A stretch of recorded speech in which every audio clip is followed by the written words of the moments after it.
This podcast is brought to you by lineupmedia.fm. All right, guys, check it out. The time is now to get on board with some sports betting, and you got to do it with our sponsor, betdsi.com. They've been in business for over 20 years, one of the top-rated businesses, and it's safe to play there. Use our code ANIMALS10. They're going to double your initial deposit plus a free $10. It's easy to use, and they have great customer service. Fastest payments of winnings, and like I said, it's a 100% bonus on your first deposit. Thousands of wagers, NFL, Major League Baseball, NBA. You can even vote on who's going to win the presidential election. You know it's hilarious. Get in there.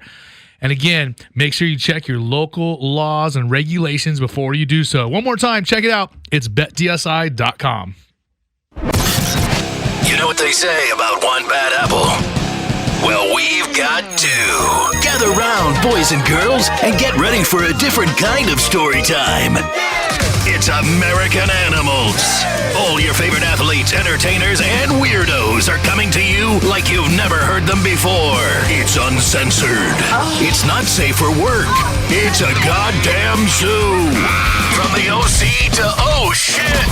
Join Erik, Bad, Apple, and Ian, Uncle Creepy McCall. Every Wednesday on Hot Button from 5 to 7 p.m. Pacific. American Animals on Hot Button. Get some. Hi there.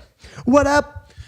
We are American Animals. This is show number 16, bitches. Yeah, motherfuckers.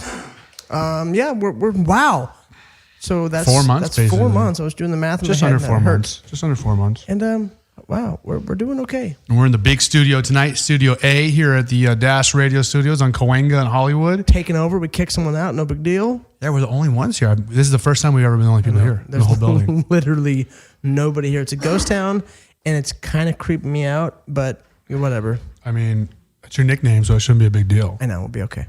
I'm going to be all right. So what's going on this week? You know, this week, I got sick on Saturday. I finally feel better. Oldie Han, she felt sick maybe Friday, Saturday. We drove all the way from San Clemente, which is the most southern city, as you know, and I'm just telling this for our listeners. Sure. The most southern city in Orange County. And the next, literally 3 exits from my house is San Diego County. We drove from there all the way to North Hollywood. And then we walked into my friend's music studio in the back of his house, big, beautiful studio. We listened to one song, and before the song was even done, and granted, it's a kind of music that I don't like. It's EDM, but I'm like, cool, okay, I'll listen to your shitty music you play, or you produce, or you make, whatever your album that's dropping. Wait, this is Kevin. I know, the big Kevin. Yeah, but it's not what Kevin doesn't. He doesn't make music, but you know what it is, big Kevin. And dude, by a minute 30 into the first song, I had to walk outside and throw up. I don't know what was wrong with me, but I blame it on the music because I don't like it. But but no, the music was fine. I felt like shit all week, and I haven't been able to train. I haven't been able to do anything. I've just felt like shit all week. Thank God my house is empty. My parents are gone. There's no one in my house, so I just got to hang out with my girlfriend, Oldie Han. Sorry, I called you my girlfriend. And I got to hang out with my kid and just relax, which was nice because it's been hot. Have you gotten it out of your system? Are you ready to get back to training? I just all I want to do is train. So tomorrow morning, I feel good enough where I'm going to go train. I gotta train. I gotta go look at a house I'm trying to buy, and then I'm going to train again, and then I'm going to go back home. But I'm a big boy. I'm buying a house. Sounds like a day. And fuck, houses are expensive where I live. They don't give them away in Orange County. No, goddamn. You should see what Ashley's trying to buy a house, and she's trying to buy a house in Brentwood or Venice or Marina Del Rey. It's even worse. Nah, I mean, $1 million in Orange County, you can get a pretty nice place for $1 million. No, not where I'm looking. Fuck. For $1 million in Brentwood, you get a loft. You get a condo. Yeah, a shitty condo, not even a nice condo. Exactly. It's unbelievable. It is ridiculous. And I looked at myself and I'm like, why don't I move? But I don't want to live anywhere else besides paradise. Well, that's the whole deal, right? Sorry. That's why I look at my my parents. Yes. My mom and my stepdad, they live in Laguna. Yeah. Which people don't know, Laguna is the most beautiful place on the planet. Like, it is amazing. It's the California Riviera, and we live on the outskirts of that. But it's too secluded, and it's too hard to get to live there. I would kill myself if I lived there. But yeah, exactly. Their house is valued at just over $2 million. Yeah. And it's not, I mean, it's cute. Exactly. It's cute should not be $2 million. It's like clean and nice, but it's not like a dope house. Like if you put that house anywhere else, it wouldn't be worth shit. Yeah. It's like nothing. And it's $2 million. And my mom and my stepdad, it's like they struggle. And I'm just like, why? Sell that fucking house. Yeah. Take the money, go buy a badass house 5 miles away. Go buy a fucking condo somewhere and travel. No, go buy a sick house 5 miles away and then pocket a bunch of money and not have any fucking bills. Ever. What the fuck? If you're smart, you can live off $1 million for the rest of your life, but it's not going to be this glamorous lifestyle. You're going to live low budget, but you can literally live off $1 million for the rest of your life. I mean, listen, I would be just as happy, if not happier, owning a house and not have any mortgage in Laguna Niguel as I would be struggling so I could say I live in Laguna Beach. It just doesn't make sense to me, but my mom wants to do it, so whatever. Exactly. That's what we have to deal with in paradise. Sorry. Anyways, so yeah, what's new with you? That's my question. What's new with one of my, longest running best friends on the planet? Well, I mean, honestly, our show last week I thought was really good. It was. We had a really fun time with Jared. Pat on the back. He's funny. He's funny as fuck. He's provided the best comedic show for my podcast. His stories are fucking hilarious. Sure. He has great stories. I mean, dude, I train him all the time. We are constantly, and we're in my gym, which is Timo Yama and Irvine. It's huge, and we're in there by ourselves, either right after or during kids class. So if he wants to train during kids class, I'll get someone else to teach kids class. If not, we do it right after, and we're laughing most of the time. How long has he been married? Not long, a couple years. Man, maybe 2 years, maybe. I mean, his chick just must know he's terrible. Oh, the thing is he's a total savage, but that was like the former him, Now he's now he just talks about it, but like he's man. He have you seen his wife? No. Oh, she's like a legit. She's not a fucking Instagram model. She's a legit high-end fashion model who travels the world. That's from an exotic location. She's from fucking South Africa. She's gorgeous. She's awesome. Her friends are super hot. And really? he's like, hey, bro, come by. She has hot friends. Come by a music video shoot this week. And I'm like, no, I can't. No music video shoots. We're gonna be working. We're gonna have to spend a lot of time there. I guess now working on our tracks. Our musical debut. That's right. If you guys didn't listen to last week, you better tune in. Go on lineupmedia.fm. Check out last week's show. We talked about our forthcoming music careers. Yeah. So basically, Jared talked about the fact that nowadays with technology and with all the equipment, you can pretty much make anybody sound dope on a song. So I called his bluff and said, okay, well, let's do it with me and Ian. He said, I'm down. So listen, we have to make him stick to it. We're not backing out. He shows up to my gym all the time, so I can beat the shit out of him if I want to. I'm going to show up at your gym and say, I'm your size. You can spar with me. Listen here, motherfucker.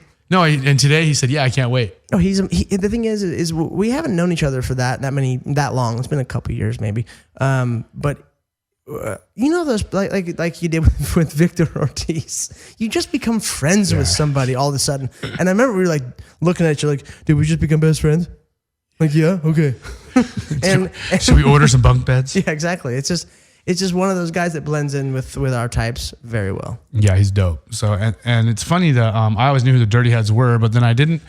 Once I really looked into it more, I was like, fuck, I know a lot of their songs actually. And there was a lot of songs of theirs that I didn't realize was the Dirty Heads. Well, they get, I think Rome and Sublime get a lot of their, they get put in front of the crossover kind of appeal of maybe a few other bands, but man, the Dirty Heads, they've been around for a lot longer than people think, and this is their first real album that's theirs, genuinely just theirs, and they're getting all the credit for it. So it's nice to see them finally get their what they deserve. Yeah, I mean, I'm all about it. Yeah, especially for being from local guys where we're from. Yeah, kind of. So this weekend, what did I do? I went out a little. Oh, I went and saw Diantward on Friday. I forgot. How was it? No, he was saying, how do you say it? Diantward. Is it Deb or D'Antwoord? D'Antwoord, whatever. But I know it means the answer. I know that. It's either, I believe it's in Dutch. I don't think it's German. I think it's Dutch. It's Afrikaans, which is a Afrikaans, mixture of Dutch, German with some Zulu flavors, basically what Afrikaans is. D'Antwoord put on a fucking amazing show. Now, I like them. I'm not in love with the band, but I think they're pretty cool. Yeah. I think that's how most people feel. I don't know all their music. I've seen a lot of their videos, and I like them. I'm not freaked out over them. But let me tell you, it's quasi circus act, also rap, but legitimately good rap. Yo, people there were fucking psyched. Yeah. Psyched. I went to the observatory in Orange County. My buddy Huey's the general manager, so we can go anything you want to go to. We can go. Just so you know. Sold. He was there. He said he was like 1,500 people over fire capacity. I've never seen a place as packed as this place was today. Which the observatory only holds what? 2,000, 3,000. It was fucking wall to wall, stuffed with bodies, like tripping. That's crazy. If something would have happened, nobody would have got out. No one would have survived. It would have been like the cult show where the everyone Great White. died in the. Oh yeah, that was the Great White. So it was fucking amazing, and the show they put on is really cool. It's just really cool. Like the backup dancers, they were dancing. Did you ever see Chappie, the movie? Yeah, I've seen, of course. Fucking horrible. Yolandi, you didn't like it? I thought it was kind of cool. Okay, so it was before Oldie Hawn. I was another girl I was dating, the retard that dated before her, and she to impress her, she's like, oh, movie night. Went to movie night, and I went and I specifically picked out because her mom had just a DVD player, so I went and got a red box, maybe a glass of wine. And then I trying to impress this new chick, and I picked out Chappie, and the fucking movie was horrible. You didn't like it? I thought it was decent. I thought it was horrible. I mean, I still got laid, but the movie was fucking awful. I mean, I got laid because she was a retard. A lot of people liked the movie. I thought it sucked. God, really? It was bad. Yeah, and I didn't think it was great, but I thought it was all right, pretty good. A lot of people liked it. Regardless, it still got me winning on the winning side, so we're okay. So they put on a great show. Yep. Even if you don't like the band, the show is great. Which is half the appeal when you're live. I mean, and people I talked to other people and they were like, yeah, I know a lot of people said that they're not in the band, but the show is amazing. You have to see a performance. So if you ever get the chance to see D'Antwoord, however the fuck you say it, go see them. They played at Life is Beautiful this weekend as well in Vegas. Okay. I saw a lot of people posting the next day. So there you have it. So, and by the way, are you going to come with us to Austin City Limits, ACL, the beginning of October? That could be negotiated. Because Oldie Hawn runs a charity. We have a big charity event at the Shriners Hospital, October 5th and 6th with the kids. It's a children's hospital. We go out there with a bunch of pro wrestlers, some fighters. I think Forrest Griffin's coming again, myself. Who knows? It's with the One Step Closer Foundation. We go out, we have a good charity event at the Shriners Hospital. We probably go to a Texans game after, which is last time. This is actually where me and Oldie Hawn met. A Houston Texans game or Texas Rangers? Houston Texans game. And then we, like I said, this is where me and... Wait, you're going to be in Houston or Austin? No, we're going to be in Houston first. Because, a year ago then is when I woke up next to Oldie Hawn. I mean, that's funny because a year ago from now, I woke up next to Tila in Houston. Oh, perfect. So yeah, weird. That's how we fell in love and met each other. But then we should put Tila and Oldie Hawn in a room together to see what happens. And then we we're gonna drive from Houston to Austin, and we're gonna go to Austin City Limits, and we're gonna get real weird. Is Torrie coming? We could talk her into it. Maybe. Okay, well, hey guys, this is Erik Apple from American Animals. And if you like our show and you're a real MMA fan, you got to check out Funky Van Askren, Joe Warren, and Sean Wheelock on the Lineup MMA podcast. These guys got some of the biggest name guests in the entire sport of fighting, and they talk about the shit that other fighters are scared to talk about. So check them out on iTunes, Google Play, Stitcher, or lineupmma.com. We're having a good time here tonight, aren't we? It's getting weird before we even have any real content. I like it. I mean, so during the song, which I love that song, Knife Party. Talking about pee-pee. No, you know the song I'm talking about? The Knife Party song that we played? Knife Party, yeah. Yeah. No, I have no Hello, fucking you idea. blocked me on Facebook, and now you're going to die. You know the song. I probably do. So... God, man, what do we have going on? We have Torrie Wilson now joining us. We have hot. Hi, guys. We have hot old as fuck blondes. Oldie Hawn. Oldie Hawn. Oldie Hawn 1 and Oldie Hawn 2. So Torrie Wilson, WWE and WWF superstar. We have the divas. We have the two of the divas. These horny old, crazy old ladies. I think between you two and Sean in the room, Vince McMahon might put. I'm the youngest person in the room. Might put a hit out on me. He's gonna think I'm trying to compete, bringing you three together. Totally. Having a legends division. Honestly, you're gonna really have your ass kicked by the end of this. I'm so scared of and big buff wrestlers. You can't hit a girl. God. Oh boy. I'm making fun of people that do that. So before we get into before we ask Torrie some questions, we were talking about 2 weeks ago we had Olivia Austin on the show. Mm-hmm. Speaking of pee-pee. And one of the things she said on the show was that she doesn't want to be peed on. Not on. She said, that's gross. But I'm down with being peed in. And we said, well, what do you mean? She goes, a guy can pee in any one of my holes. I'm into that. Butt or mouth or eyes. Her mouth too? Yeah. Pee anywhere. Yeah. I clarified. Oh. Yeah.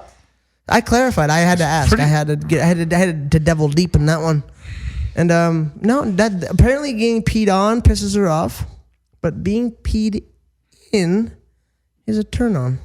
I wonder what if she thinks it tastes good. I wonder what it feels like. No, wait, why did I say that? Shit.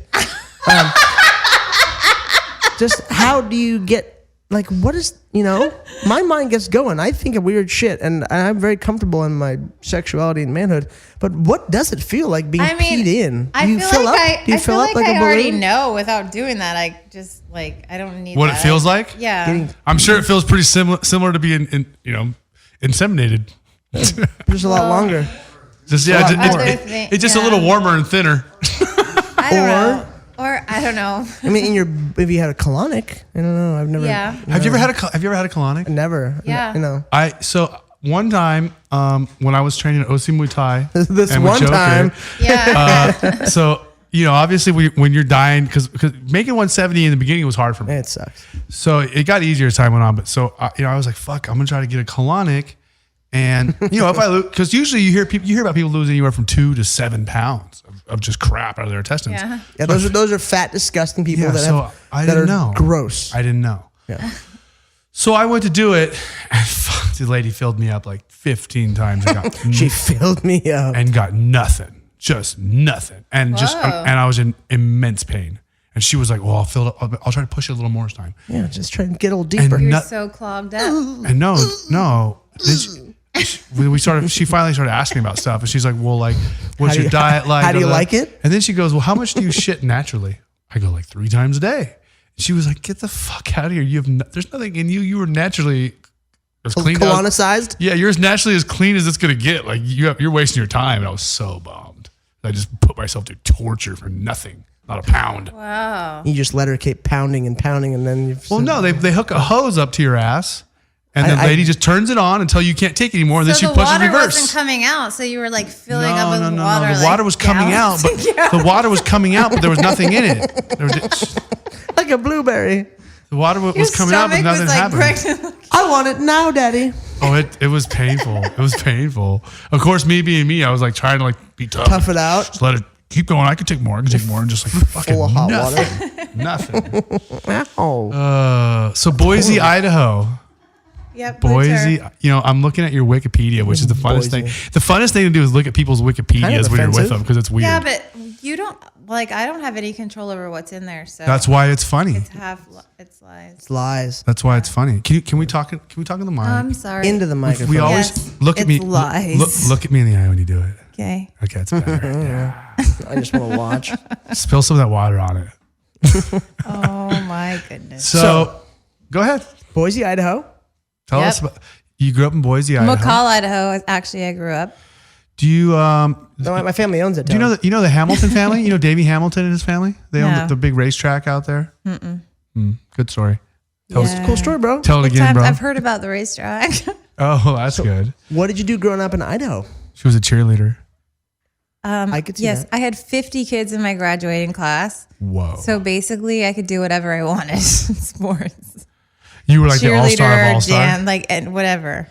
So did you actually like cheer your own sports? Like you'd score a basket, run to the sideline, grab the pom-pom. Oh my God, that's the best idea ever. And then you'd give yourself some water, and then you fucking draw up a plan like the coach, and then you go back out and execute it. Like, all right, girls, ready. Start them off, and then like run in to go compete while they do it, finish it. So literally 50 kids in your graduating class? Yeah. So were you guys able to have like actual sports teams and stuff, or was there not enough kids? Yeah, like small, like A3 or. So like I can't imagine the school had a football team, did they? Yeah. I can't believe there's enough kids. Like every boy had to play football. Like you got to play football. We need you. Yeah. Well, in my class there was 50. I don't know. There were probably like 70 in some classes. But yeah, actually that's a good point. Yeah, almost not enough kids. You're right. It's like we were probably all jocks. You had to be, otherwise you couldn't have teams. Yeah. Oh my God, dude! I can't believe I've never thought of this. Oh my God. All introspective. So what I sports totally blew it. Torrie's here to be seen, not heard. What sports did you play in high school, Torrie? Tell us. Cross country, volleyball, cheerleader. I was I did the band like marching thing. Like I quit after the first week. So wait, so at halftime did you play in the band like of the halftime of your sports team? No, I was clarinet though.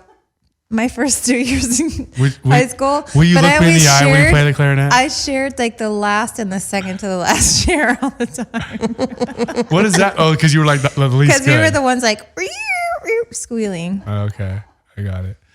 So it's a good thing you didn't pursue a career in music, is what you're saying. Clarinet, yeah. In real sports. Thank God. Oh. Thank God. So what got you into wrestling in the first place? How did you come out? You came out to LA though in the 90s. Yes, in like 1999. Yeah.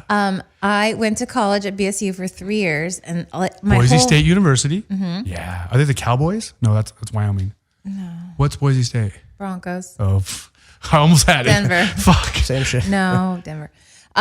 So after 3 years, I left because I always wanted to live in LA. Yeah. And so I told my boyfriend at the time, you know what? I'm going. You can effing come if you want, but I'm going. You can go if you won't. And so he decided to come with me to LA. And I moved out here, and I right away, because of this guy I knew, the gym I was working out at, right away I got connected with Hulk Hogan's agent. And I was doing like auditions for acting and commercials and stuff for like 6 months. Like I did a couple of little commercials and stuff. Are you telling me you were in No Holds Barred with him and Zeus? Was I? Well, No Holds Barred is like there's a million No Holds Barred. So the one with the one with Debo, with Hulk Hogan and Debo. I'm joking. That's like an 80s movie. I'm just trying to make you feel old. Oldie Han. It's so over your head. You ruined the joke. You did. Fuck. God damn. Sean's in the back of here going, fuck. Sean's like, this is why I can't have her on my show. Okay, so go on. So you got hooked up with Hulk Hogan's agent or manager, which must have been like fucking He was lottery. big time at the time. But What city was that in out here? I was here. here. Was it in LA Yeah. or there's a million parties. I lived in LA. Marina Del Rey, but yeah. And so he, like, I, did some acting stuff or whatever. But like, honestly, I was such a like small town girl. I was already in 6 months in like compromising situations that were very weird. And I was so innocent that it was like, this was the You were living somewhere. It was the wrong rent-free. city for me to be in. I was living that. I thought I didn't have to pay rent. No. I thought he gave me his car. So the guy I moved out here with was a huge wrestling fan, and I used to tease him for watching wrestling. Did you not enjoy wrestling as a kid? Well, we didn't even have cable where I grew up, so like I didn't have any idea. I didn't watch TV. So you found out who won WrestleMania through smoke signals. Basically. Nice. And so my ex-boyfriend, we went to a show, a WCW show in LA, and we got backstage because of my agent. Because or whatever. of you? Because you're hot and he's Because just my a fucking agent, guy. yeah. And I was taking pictures with all these people. Like, I didn't know who they were. And I met some people back there, and they're like, you know what? You kind of look like you would be, like, good for this storyline we're doing. I don't know why, because I was muscular. And I was kind of like, oh, okay, well, I'm a starving actress. I really want to be, like, a serious actress. But fuck it. Yeah. But I was, like, the worst actress ever on the planet. What do you mean were? It was like the worst career mistake Still like trying. ever. So Anyway, so they hired me for some shows, and it just kind of like snowballed. So you literally went with your boyfriend at the time, who was a wrestling fan, to a WCW show. You knew nothing about wrestling. You had a manager who knew some wrestlers, or you just hung out, met some people, and they were like, "Hey, you should try this. You look semi-athletic and you're hot." Yeah. Oh, but actually, I know it's pretty ridiculous. But that first night that I went there, I just remembered this. Scott Steiner, like, I guess at the time, I don't know if they called him hoes or what. He used to like walk out with a bunch of girls. So like randomly they were like, "You should walk Scott Steiner." Oh my God. You and Kristen Renton have a lot in common. Who? Another guest of the show who's usually cast as the whore. Yeah. Oh my God, fuck you. No, he said the hose, so it just made me think about it. It was your word. Anyway, he walked out there with girls, and I walked out there with him, and that was kind of an experience. That was the You got to be a gaggle. That was You like got a to be part of the horrible gaggle. story. that was the but yeah. that was the debut. Debut? No, not really. It was just debut. We're having way too much fun. Yeah. So from there, did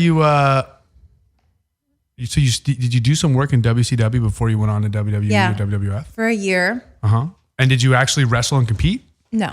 So you were just like a little sideshow No, deal? I was like literally like the little twit that people were so annoyed by because I didn't really know what I was doing. And so were you Like I was walking wrestlers to the ring and like just involved in skits. But then like 9 months in, they're like, "We want you girls to learn how to wrestle. We're going to send you to the power plant." Nice. And that's the one. Is that the one in Atlanta? You went to Yeah. Atlanta, yeah. And it was like, That's where you met Trouble? yes, Okay. I met Trouble there.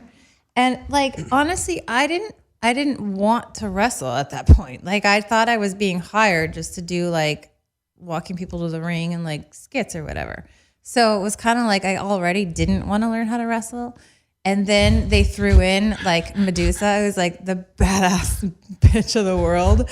Like, Is that like the old lady teaching everybody? She's a fucking, like, she's insane. She's awesome. She's in such good, like, she's in better shape than me now. Isn't she like the 85-year-old lady who's like badass?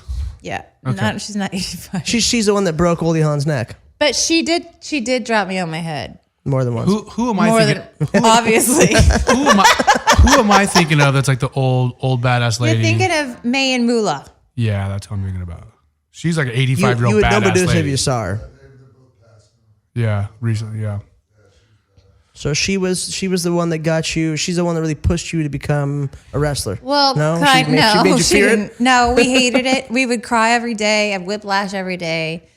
But it's a good story because So, let's be. I didn't learn how to wrestle till I was in WWE, and then I like from being in it for a couple years, like I started watching and appreciating it, and then I wanted to learn. Then I wanted to be in matches. Well, when it gets to the point where you're like, either I'm gonna look good or I'm gonna look bad, but I don't. It's gonna be one or the other. I better look good, right? Like I'm already on fucking TV. I better figure this shit out. I guess. Well, yeah, but the problem was, so then like I turned into this. I really wanted to be like a badass.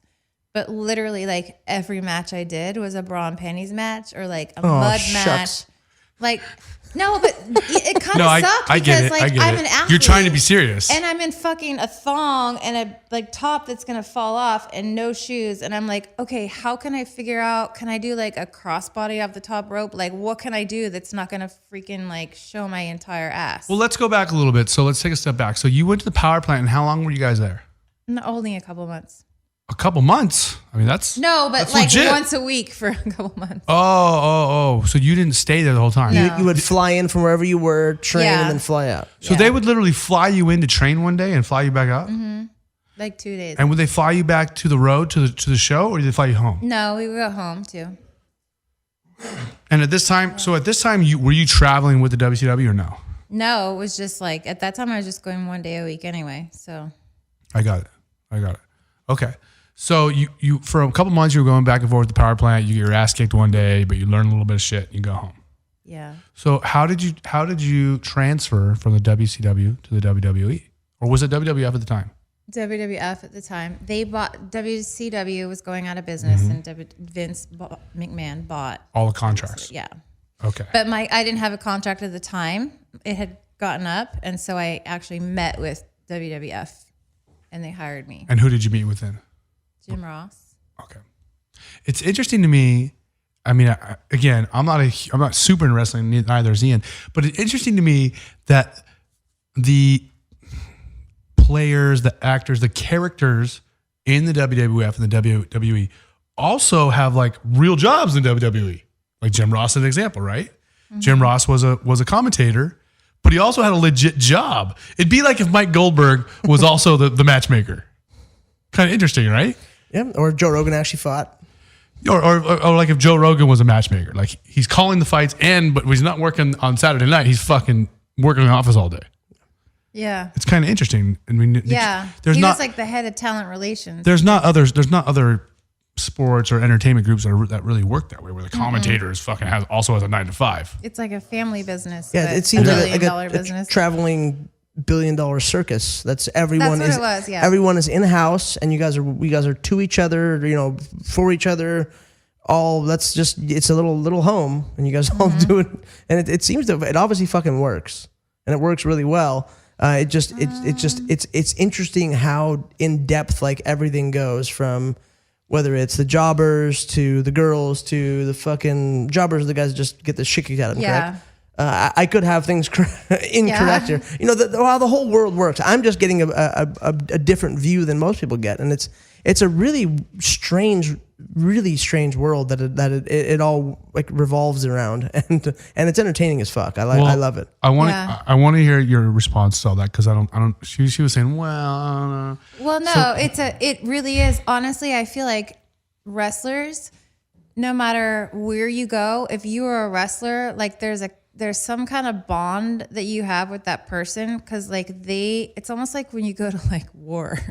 I'm not comparing it to war, but like that camaraderie so you're like you get Marine. when you've been basically when you beat the shit out of each other, Marine. you have a different level of respect or camaraderie. It's the same with fighting. You've been through a lot together. So there's an understanding that no one else will ever get. Like I could make a joke to you about Vince McMahon, and then I could say it to somebody else that I wrestled with, and they would be like, I get it. Like one word, you know what I mean?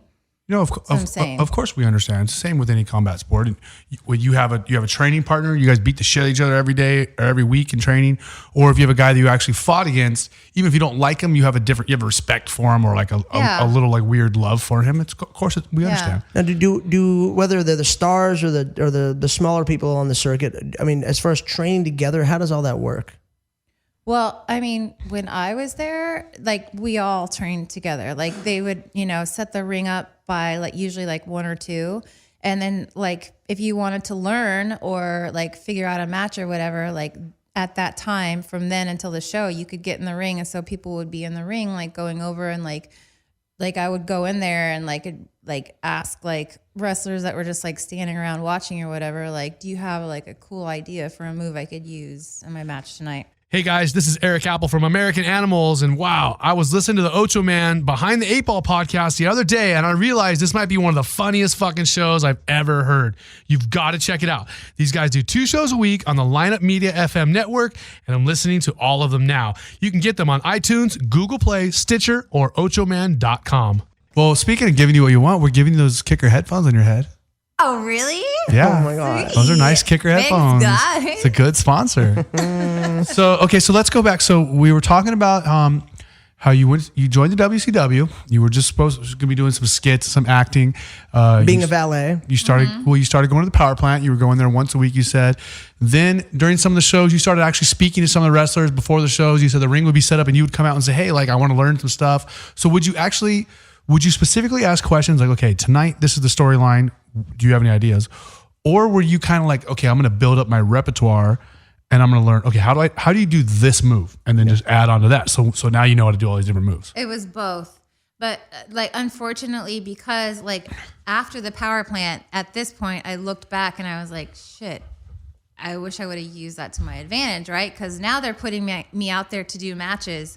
And I don't know shit. So did you feel like your time at the power plant wasn't spent very well? You weren't. Oh no, I learned nothing. It was like you just got your ass kicked. You didn't actually learn shit. Like literally, I didn't want to be like I didn't even know how to take a back bump. Like it took me like weeks to figure that out. Like I just felt like it was like torture. We were hoping we were going to get to do a ass bump or a bump up. Ass to ass, bump to bump. No. I was thinking about doing a bump somewhere else. Yeah, I was thinking. Sorry, we got sidetracked there. I was talking about Ian actually. Yeah. So anyways, so you said both. You said, hey, I want. How do you do this? Yeah, but it obviously I didn't have a lot of time to learn a lot of matches, so a lot of you had to learn on the fly. Yeah, so I learned as much as I could, and then like as time went by, my like repertoire like started growing. You can use that word. It's okay. I feel weird saying Repertoire? that word. Repertoire. Yeah. Look me in the eye when you say. Repertoire. Look me in the eye. Look me in the eye when you say it. Repertoire. So, one question. I have a lot of questions about it, but were people pretty helpful, or we talked about before, like with Sean, wrestling is such, you have to earn your spot, and there's a pecking order. I would be surprised if you told me everyone was helpful. They all wanted to help me. I would be surprised if I would think you would say no. But some people were like, "Fuck you, you gotta learn. You didn't learn the right way, so fuck off." Well, I think it was different for me because like girls are different. Like obviously, I'm not competing with the guys. Yeah. So a lot of like, I'd never had a guy like be weird. Oh, so everybody was always helpful. For me, yeah. Like I mean, people were never. Man, you were hot. But the thing is, like, the people that aren't going to help are not going to be standing around the ring, so I'm not going to ask them anyway, right? So I don't know if they would have said, like, there's not everyone standing around the ring then. It's the people that want, like, love wrestling and, like, So certain people were obviously men were definitely going to help you out and be nice. Yeah, it seems like the women, I'm guessing, You guys are such assholes. could have been, well, just taking it to how the world usually works. Well, the thing we're just being realistic. Honestly, God, why are men such assholes? Men Whoa, suck. that's a different show.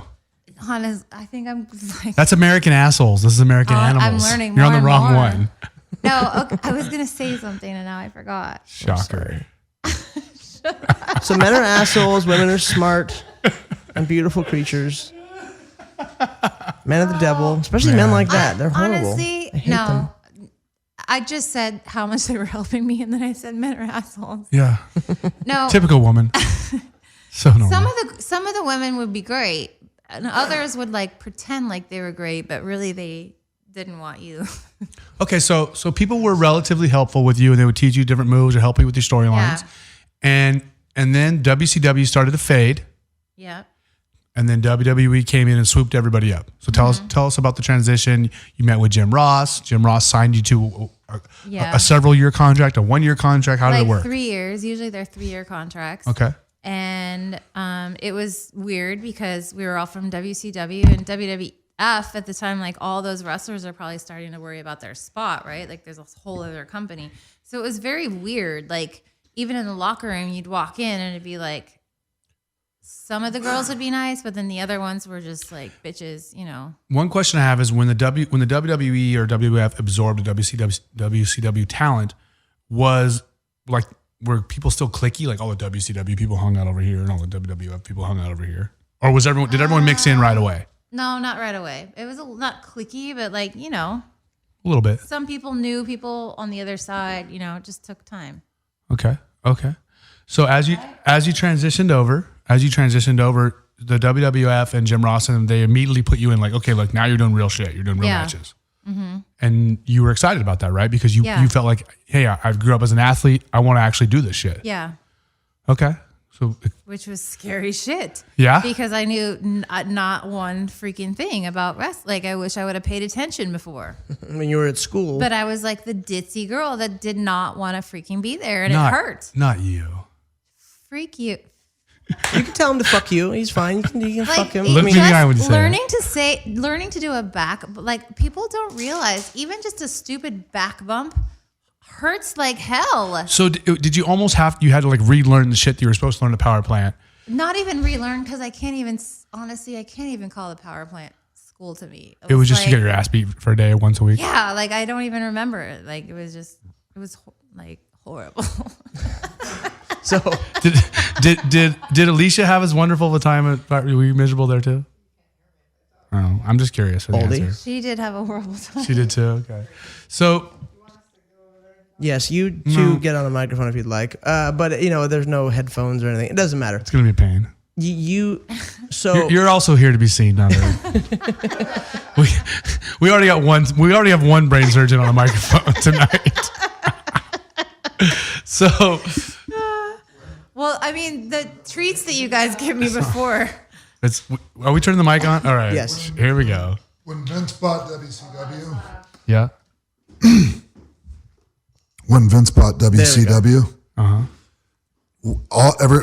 not everybody, but like a majority of the talent in WWE was just, I mean, if I don't know, I'm sure you felt this, Torrie, like if you did any one little thing wrong, somebody was waiting to pounce on you. Oh, yeah. Totally. You know, it was really tough for them.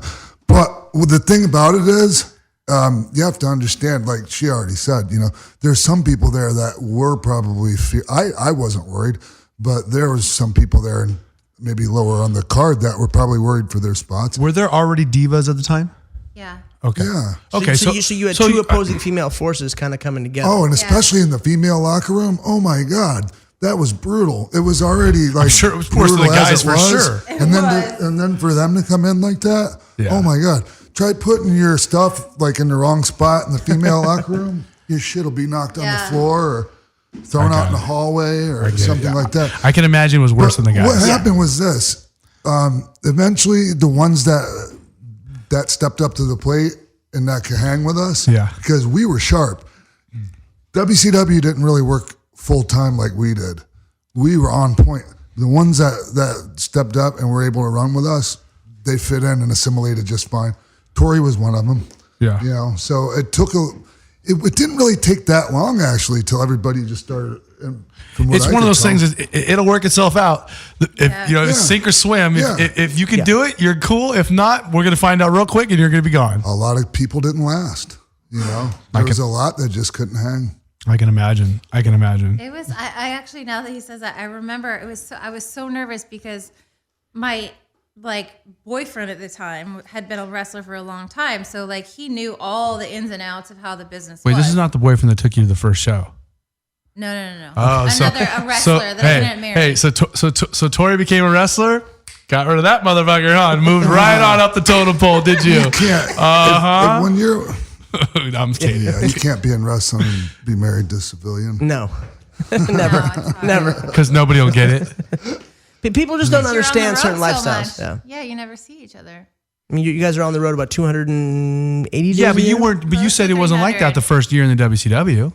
You said it wasn't like that. No, but WWE. So once you transferred over, then it was like, all right, I'm fully immersed in this world. I'm gonna pick one of these motherfuckers and just lock it down and go for it. Yeah, I actually had started dating him in WCW. But what I was going to say is, what I was going to say is, he had instilled so much fear in me. He was like, Torrie, listen, the way it goes in the wrestling industry, you have to make sure you shake everyone's hand walking down the hallway. And if you forget one person, you're going to have so much heat. And so literally people that intimidated me so bad, like I was so scared to walk up to them and shake their hand. Like they were just waiting for you to accidentally walk past them and not say hi. And it's such bullshit too, because it's so fucking phony. And I mean, it's just, you don't know whether it's phony or not, but you feel like it's an obligatory thing. Like so many guys, I don't fuck that. You know what? They call it not they, like some people call it the Waltman shuffle. I just fucking leave when it's time to go. Because that whole I'm running for mayor, vote for me shit, shaking everybody's hand. Fuck that. That takes like a half an hour to do that. So tell me, where does this come from? This whole I need to stop and pay my respects to everybody. Gotta pay respect. Where does it come from? Well, I mean, where does it come from? Well, it's out of fear. So it is a theoretical thing. It's kind of real. And it should be but it's just, it can get. I don't think it's like that at all anymore. Probably not. I hear it's totally different. Yeah. Which makes me sad, and I was so fearful. The thing is nobody dresses in the same dressing room anymore, so you can't walk. Everyone's separate. Everyone's separated nowadays. Yeah, well, I mean, a lot of them are. You know, some guys have their own buses. You know. Wow, stepping it up. Sure. I get it. Yeah. I mean, I'm not surprised. I mean, there's some prima donnas out there, huh? Well, it becomes a status symbol. Can you imagine how nice it would be though, instead of to have your Ford Taurus going to every city to have a big bus. And is that what you were doing? That would be badass. Yeah. keep- 4 girls in a Ford Taurus. And I always tell people, like, fucking it seems glamorous so bitches. Yeah, but then we would, like, we had to pay for our own hotel. So we'd stop at Motel 6 and, like, 4 girls share a room. Two and Like, two. Yeah, like, it's not glamorous. I would have You drove had to pay for your own hotels? You were getting fucked. Tori. No, we all Shoot, paid. We all paid for our own man. hotels, rental cars, gas, all that shit. Yeah. What do you mean 4 girls a Taurus? I mean, me and Ian would have drove you guys totally. Would I mean, totally give you Yeah, guys a but ride then out. We you were guys too would've young. accepted- We were too expected young to something. drive back then, but we would have done it. I stole my dad's car all the time at that point. I stole a Supra too. I mean, it sounds like a different world. Like 4 girls in a Taurus staying at Motel 6, But it was and they're fun. on TV 3 nights a week. And probably all 4 of them in the same room. Yeah, we were. We were. 100%. Two in one bed, 2 in the other. Yeah, totally. I get it. And how many people were traveling at one time together for the actual? I mean, I guess for the whole company. You know, how many people? Well, aren't they separated under like a couple different like shows? Well, they are now, but I mean, either way, there's, God, I want to say there was probably a good 80, 100, maybe 80. but not all of its talent. For There's like TV. 30 No, talent. hell yeah, it's all of 80 it. talent. I'm just talking about talent. Okay, and that's For TV, but like for house shows, how many do you think? Not as much, maybe 20. But all 80 of those people will appear each They'll night. be there No. waiting to see if they got Yeah. to do something or not. Yeah, but so a lot of times you show up something you're not I mean, working. You're and just the hanging out. number A lot has of gone times. up and down over, at different points in, whether business was doing well or not. So Tori, tell me about your transition when you went into WWE. When you went to WWE and you signed a 3-year deal, was that like now I know this is what you hadn't envisioned yourself in school or earlier when you first came out, like, I want to be a wrestler. Mm-hmm. But were you like, fuck, I mean, I kind of did something here. I made it. Or were you like, fuck, that's not really what I want to do, but Yeah, whatever. no. Or were you stoked? I was stoked because WWF was like the bigger company Yeah. too, right? So like I saw the opportunity that came with And that. this was what, 2001?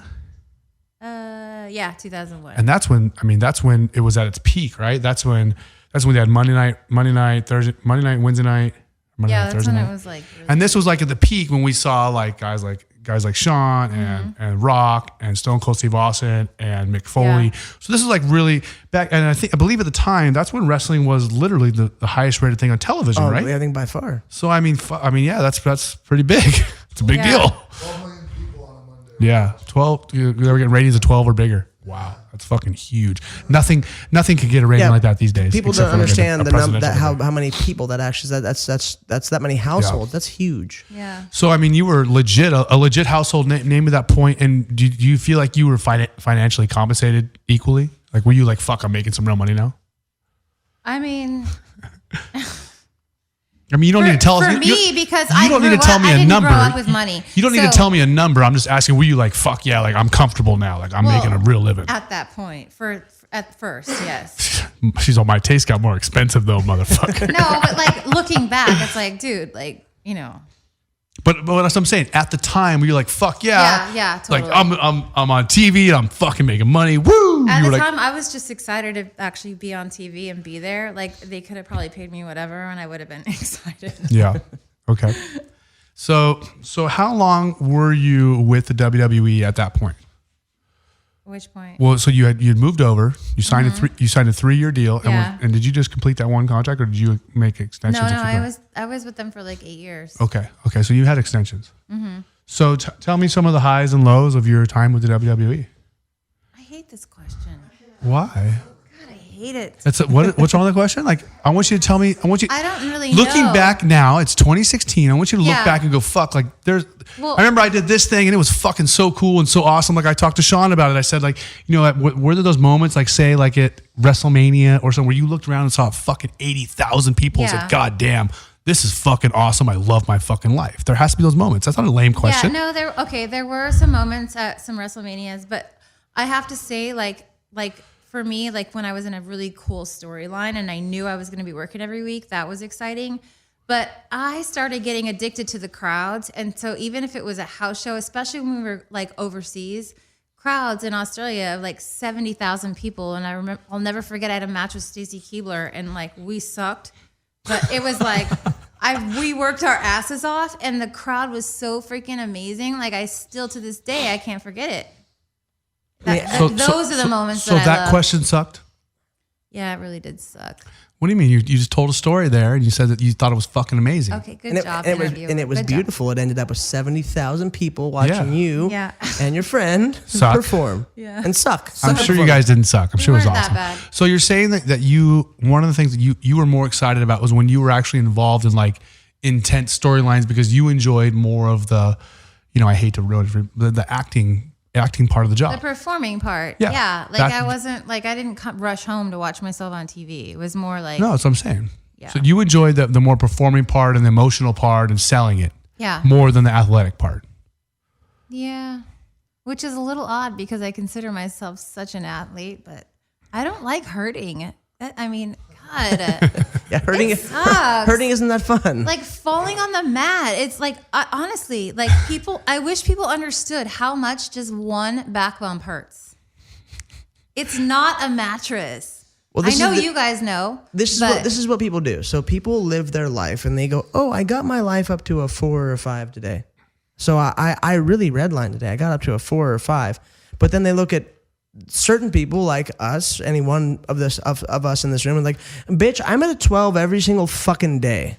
How do you think I feel? Yeah. There's this giant stupid proverbial candle you make as my life. And yes, both ends have been burning the whole fucking time and it hasn't stopped. So guess what? When it goes out, we're out of here, motherfuckers. And it hurts, but guess what? I had a good time. So fuck you and you're 4. I gotta go, drop the mic and get the fuck out of there. I love it. Yeah, I mean, those kinds of things are all relative. I really believe. I mean, the stuff that to us is a normal day, other people would hate, and stuff that, we talked about with Sean as well. Like, the stuff that we think is brutal is not that brutal to someone like you guys, because Sean's like fucking acrobat over here doing crazy shit, taking fucking head trauma like nobody's business, and that was his everyday life, and he fucking dealt with it and toughed it out. He was a fucking man. I have to fight little ninja midgets all the time. Okay, I know my shins and feet are. What tiny. is with everyone being barefoot with their feet? I know my shins are tiny, but imagine me slamming this hard thing into your fucking skull. No, I can't. It doesn't feel good.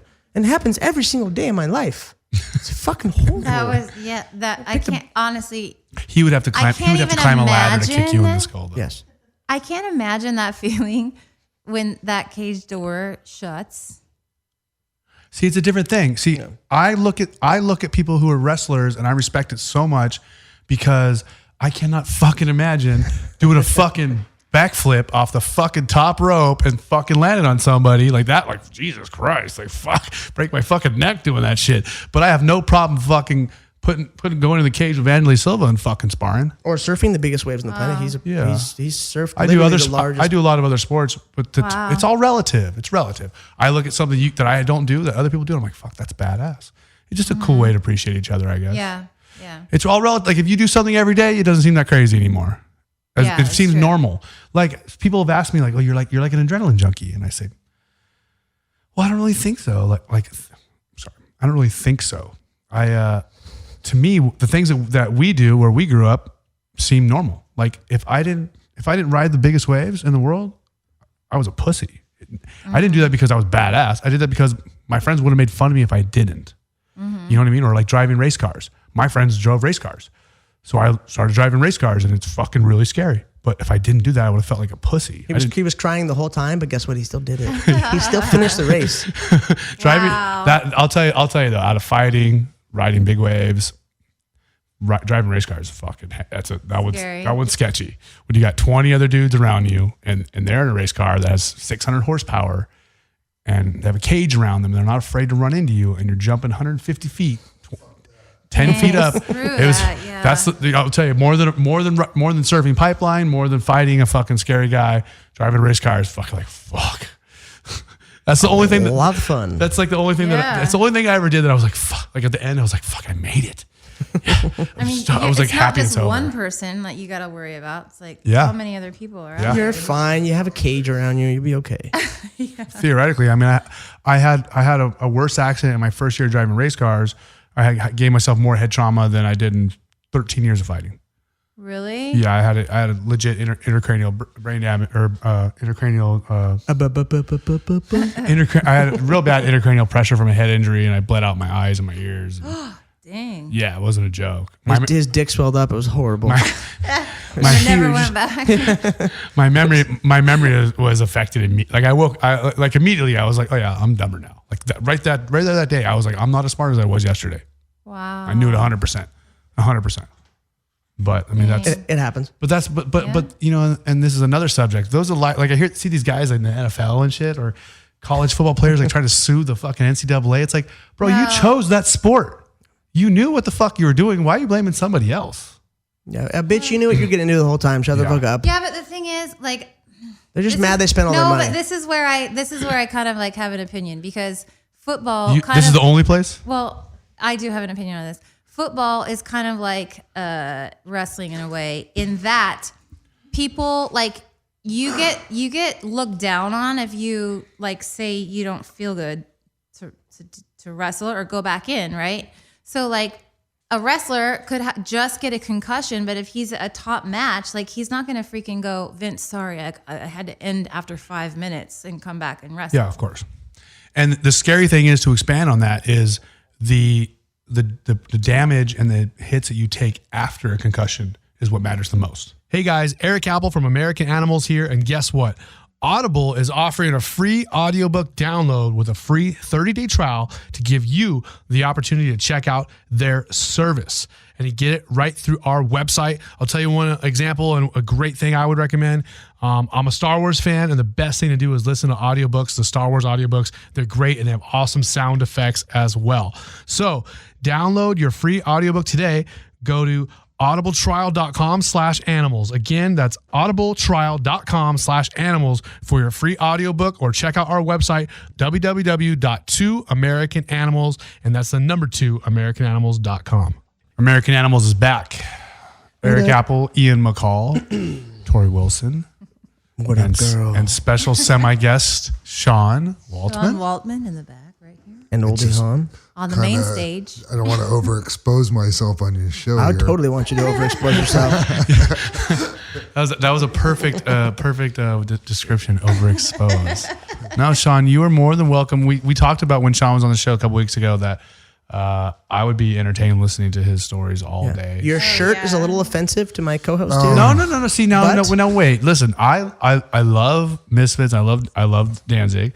I think Glenn Danzig is a fucking douchebag, but I love the music. I still love the music. I just said that meeting him ruined it for me, because I liked him so much, and I met the guy. I was like, "Fuck." Was he a jerk? I just like starting shit.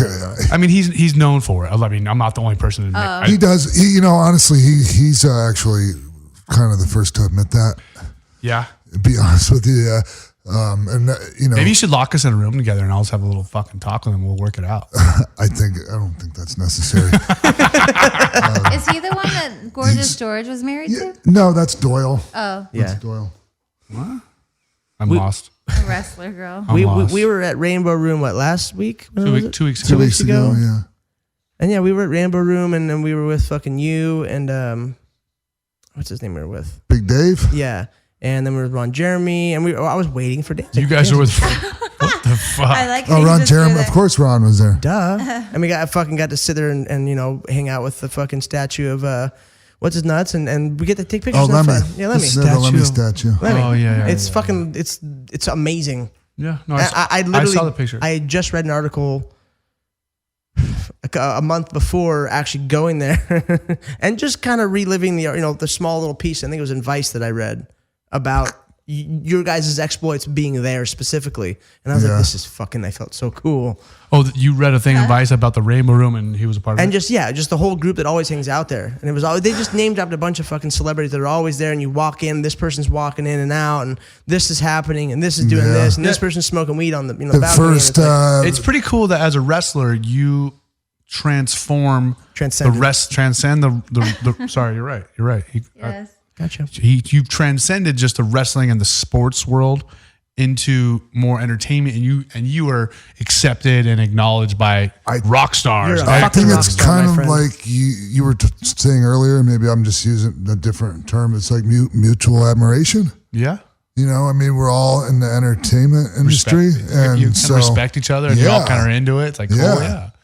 It's cool. It's we cool. all respect and admire each other's art. It's cool when other people who are cool or popular or famous like what you do too. Yeah. That's always nice. It right? is very cool. Yeah. It's a lot of fun to see. Hollywood brings together a very strange brew of people, and everyone just seems to appreciate From the really each other. good to the really bad. Yeah, whatever it is, from fucking you to Ron Jeremy to Lemmy to Danzig to me to fucking whoever it is. To Oldie Hawn. It came in it was probably the next night after you guys, or a couple nights later, it was Michael Irvin. Yeah, from Dallas Cowboys. That was the same night we were there. always talking about Michael Irvin. And okay, no, we were Oh, there. was that the night you were there? That was the same night we were Okay. there. He's fucking huge. Yeah. He is Yeah, just what'd you he think? is a Could he not be any- goddamn he was cool as shit, thoroughbred. too, right? So he came in and noticed that we were all like, everyone's like, oh shit, it's Michael Irvin. And he walks in and then he comes over to the balcony, to the patio where, everyone's fucking sitting, and he comes over, he addresses the entire crowd, which is only 20 people at most. But he addresses everybody, starts talking, comes, shakes everybody's What do you hand. mean he addresses the crowd? No, he explain says this what's part. up to everybody, He just stopped greets everyone like, everybody. hey, what's up? Michael Irvin says hi. Shakes everybody's hand. He kind of knew that I don't give a fuck who you are. That's Yes. Michael Irvin. Everyone kind of realizes who it is. They look. He addresses the crowd, says hello, shakes everyone's hand, goes okay, and goes in and gets a drink, comes back out. Who wants a picture? Like, is a fucking genuinely. He took a picture with everyone that wanted one, and that's my philosophy and how I always. Great guy. And so it really stood out to me that this guy didn't have to do that, and he just sat there. And even at his inconvenience, he knew that it was a big deal to everybody to take a picture with him. Torrie, are you a big Rainbow Room local? I've only been there once. So that I'll take that I as was a just no. wondering who Michael Irvin is. Torrie, I know. I'm sorry. I might be in love I don't with you. know. You are. I know I'm sounding Amazing. I'm really I'm not not a this huge football dumb. fan either, so don't. He plays football? I just only know him from the Longest Yard movie. Yeah, which is a cool movie. Yeah. Real cool movie. So now that we have Sean like officially in a seat and talking, so tell me. I mean, so Torrie came over to WWE. We're gonna talk about her. So tell me about the first time you and Torrie met backstage. Yeah, tell us about that. Let's hear it. Actually, it's not the first time we met, but I remember there was an issue, and I think it was with what'd I Stacy do? Keebler. Remember Yeah. when Stacy was just like, I think she was very young when she came Yeah, there. she was Like like she might have 20. been 20 at the time. Yeah. And so she wasn't shaking everybody's hand. And I think I mentioned something Well, it's hard. to Pete. Oh. And so then he immediately must have went right to her because she was like, oh my God, I'm sorry. No, I really like you. And she was just like, she was really concerned over not So saying somehow hi to me. I got like the. Well, you were friends. You all were So together. you got mad at me because No, of that? no. You guys' not at all. storytelling skills are You guys fucking were so- amazing. No, Is but it it just speaks to what I was saying earlier about how any one little thing. Okay, so wait. know?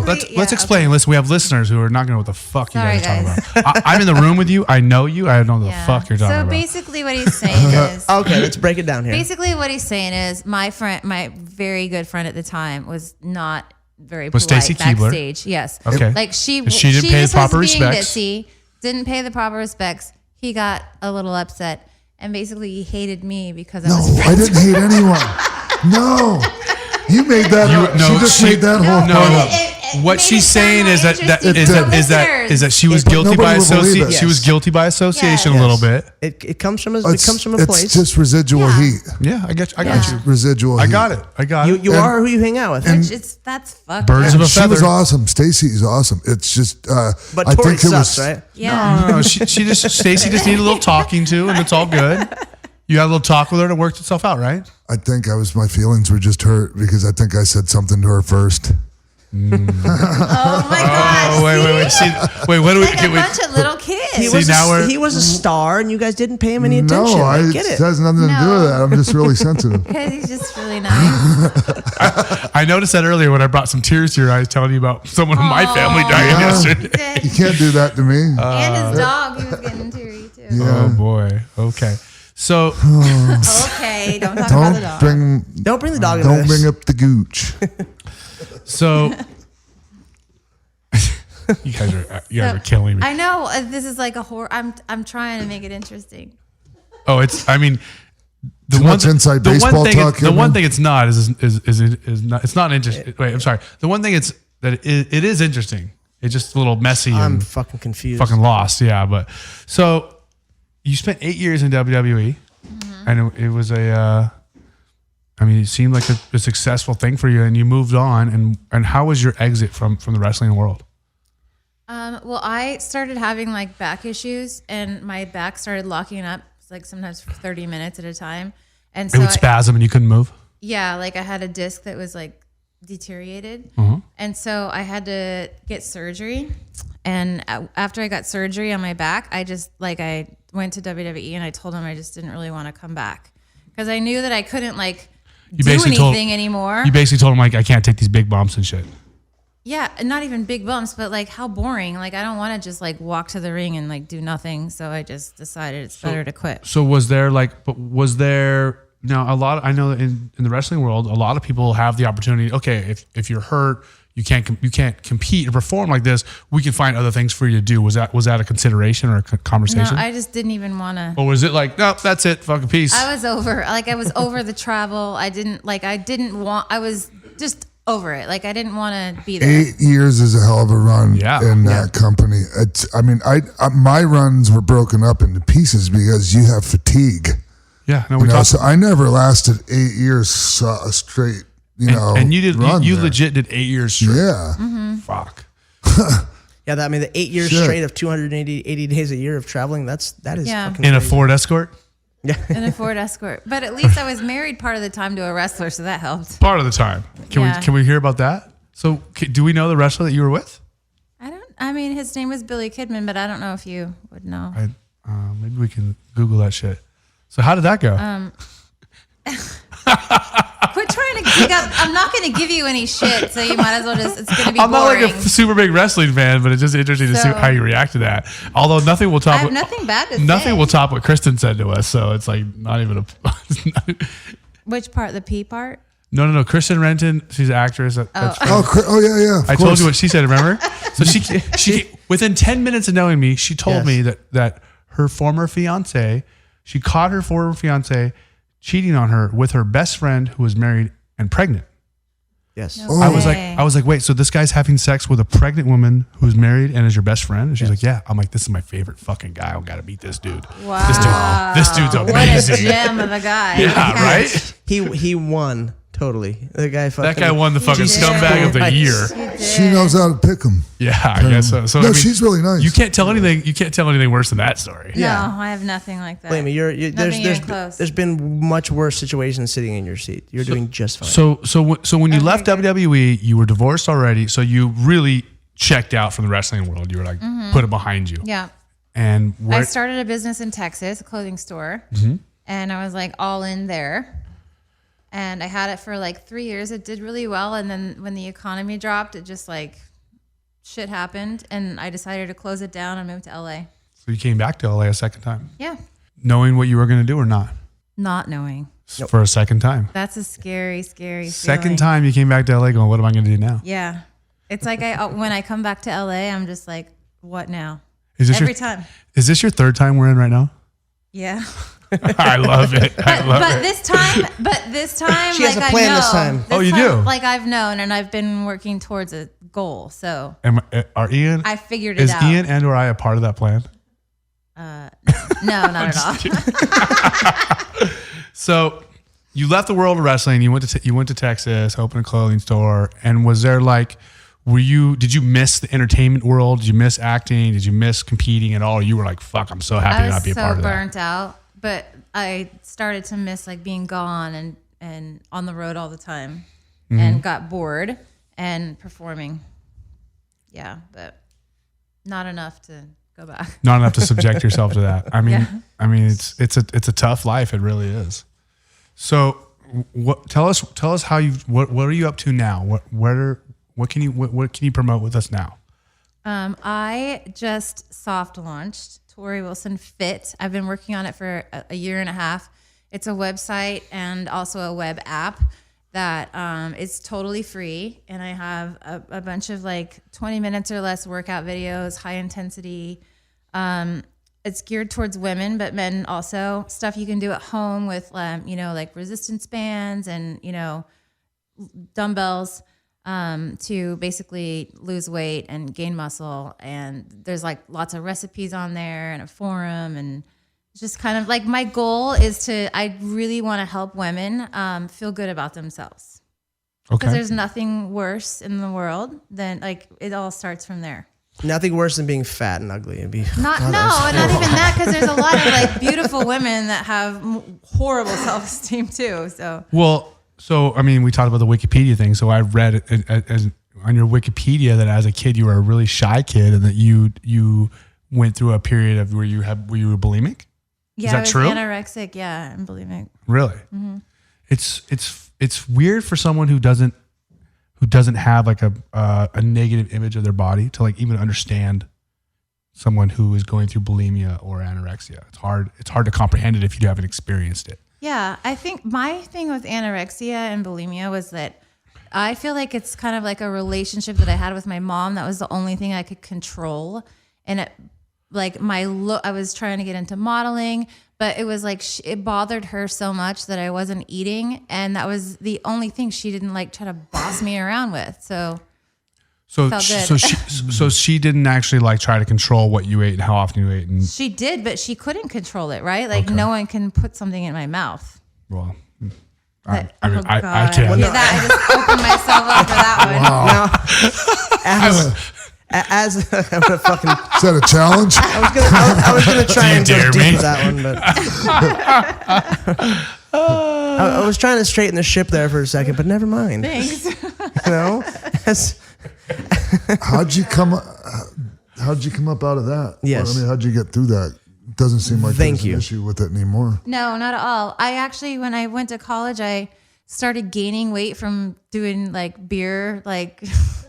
I used to drink 40s in college all the time. Yeah. And well played. So I gained weight. You got to eat cake to build cake. Right, exactly. But then I gained weight. And so then I started looking at fitness magazines and hanging up pictures of Monica Brandt and all these fit girls and then following their regimen. I was like, I'm going to compete. And then I just got sucked into the fitness. So when you were was it junior high or high school, you said you were anorexic and or bulimic. So high school, yeah. So you literally did you look at yourself and think was it one of those things you thought I'm fat, I need to lose weight, or was it a rebellion thing against your mother? I think it's both. I definitely so you didn't thought like I your was body. fat. You didn't I like your know. body. I went to a modeling agency and they told me to lose 10 pounds.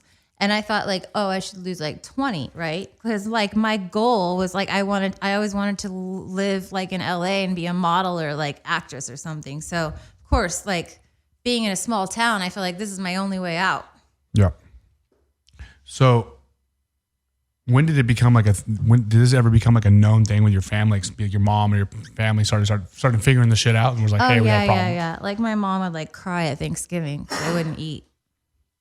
I literally would eat all day. I would eat an apple for lunch, and then I would do 2 hours on the Stairmaster after class, and then I would eat broccoli.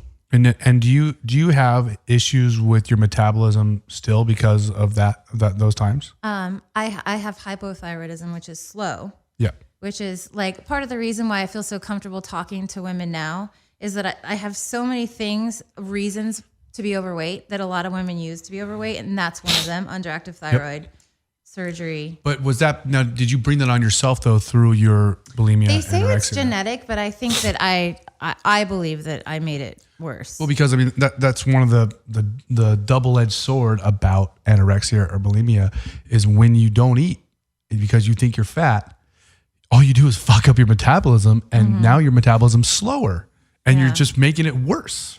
So it's a slippery slope, right? You want to lose weight, but the less you eat, the more your body says, fuck, I need to hold on to whatever I get and turn it into fat. It's like men with steroids. They can chemically castrate themselves, or they can grow tits from doing fucking steroids. They want to get bigger and buffer and look good, and then all of a sudden they get off all the shit and, I have tits and my dick doesn't work.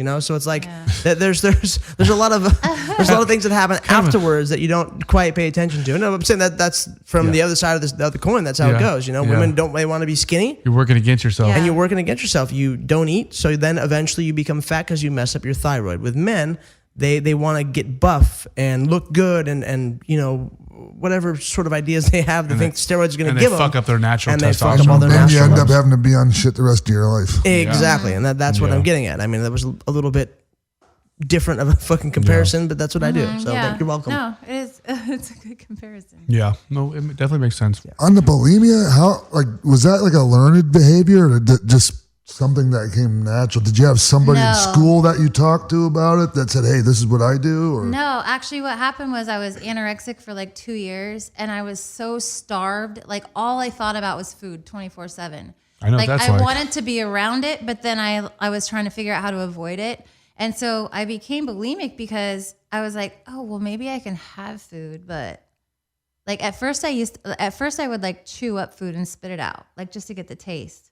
But then like I remember at a really low point when I was like a senior in high school, like I would take up to a box of laxatives at one time.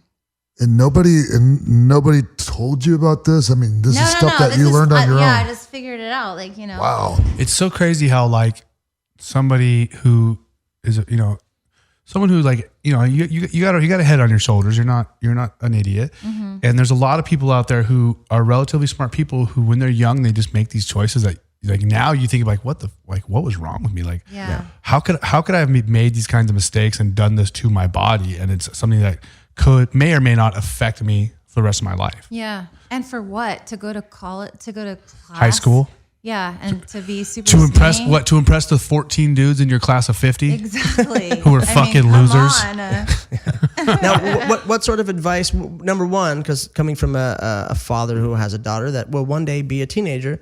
You know, obviously she's 5 and she eats fucking everything. She's perfect now, but you know, let's say, what sort of signs can number one a parent look out for, and what sort of advice on number 2 do you have for the kids that are going through that kind of stuff? Well, I would say a big sign is when you start seeing your daughter,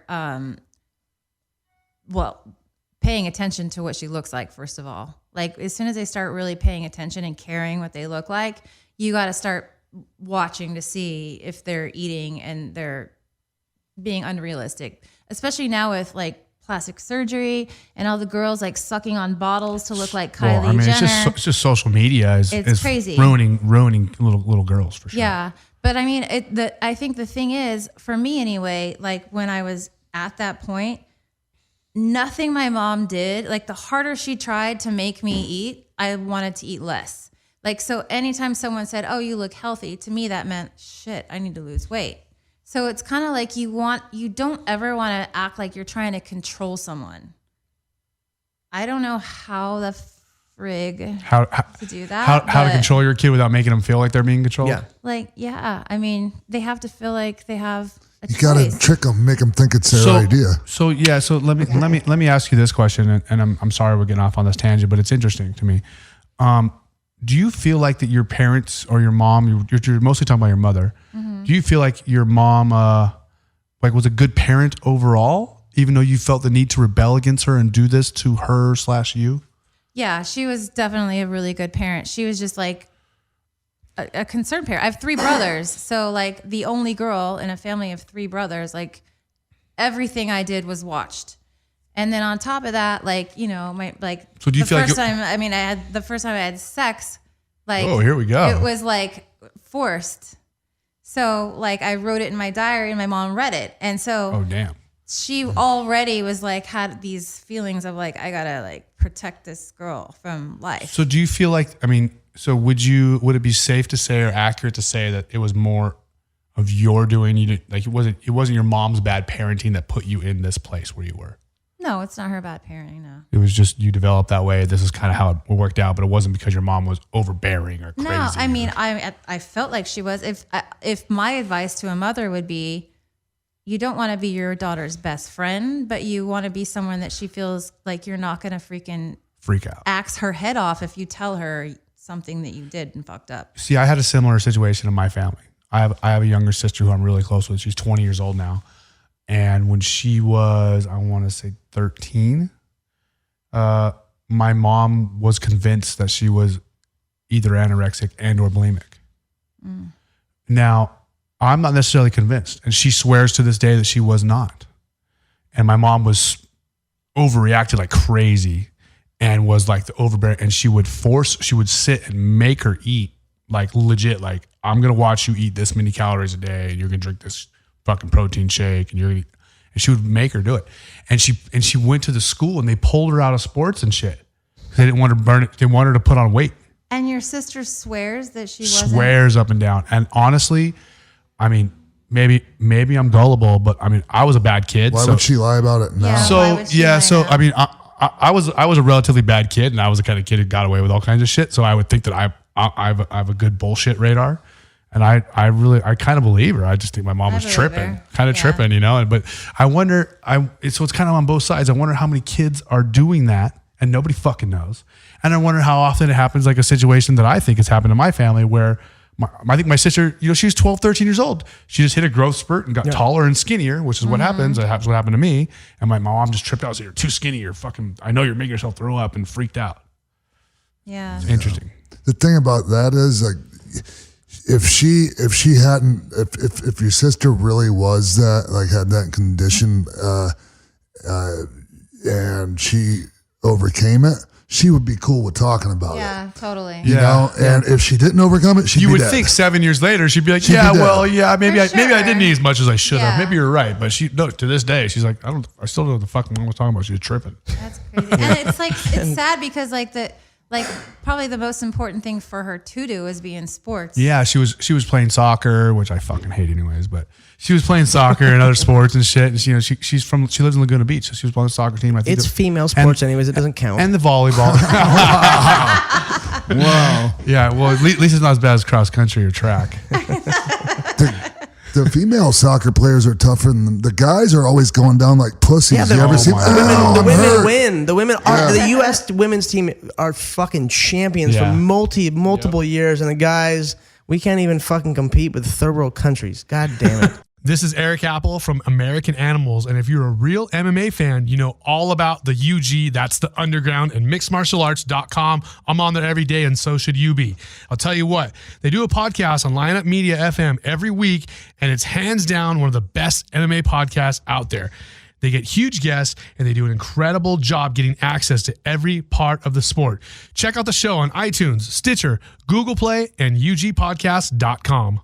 Ian McCall. Yes. Erik Apple, Sean Waltman, as well as Torrie Wilson, hanging out here on American Animals. I have a question for you guys. Do you like the name of the show?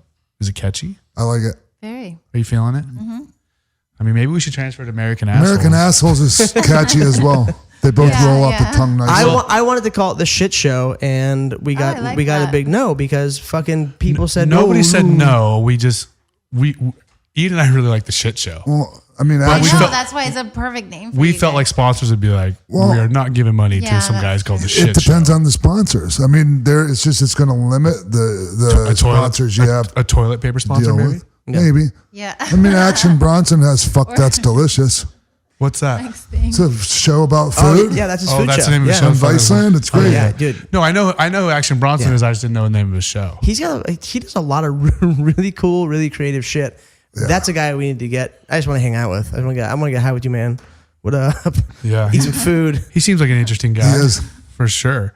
So, Torrie, so you have your thing going on now where you want to help women, mostly women and men. They want to help them with their work. You want to help them look better and feel better. Mm-hmm. And that's with nutrition and with conditioning and working out. Yeah. Like doing it the right way though, because I went from being bulimic and anorexic to in the fitness industry, which is like completely almost the other way.